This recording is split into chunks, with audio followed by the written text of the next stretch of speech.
Пикирди, элдин нааразылыгын көрүп атабыз. Ошондуктан эми бир эле жолу бул биз парламентке бир накта элдик кишилерди прогрессивдүү күчтөрдү алып келишибиз керек. Анан алар сапаттуу өкмөттү курайт, анан чоң реформалар ишке ашат. Анын биз сунуштаган жалгыз жолу биз азыр партияларга гана добуш берип атпайбы? Биз айтып атабыз, партияларга добуш берип, бирок анын ичинде өзүңөргө жаккан кандидаттарга да добуш берип. Жанагы сүйлөгөн, унчукпаган, же болбосо жумушка келбеген, же болбосо коомчулук жек көргөн адамдарды жыгынын жолу бар. Аларды парламентке өткөрбөй коюунун жолу бар. Партияга добуш берип, анын ичинде кандидаттарга өзүңөргө жаккан, ким эл менен жакшы иштейт, ким жакшы мыйзамдарды чыгарып атат, ким элдин маселесин көтөрүп атат парламентте.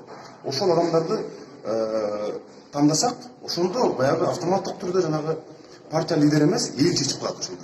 Азыр болсо кандай? Азыр партия лидери ким канчанчы орунда турат, ким депутат болот, ким артка орунда болуп депутат болбой калат, ошол партия лидери чечет.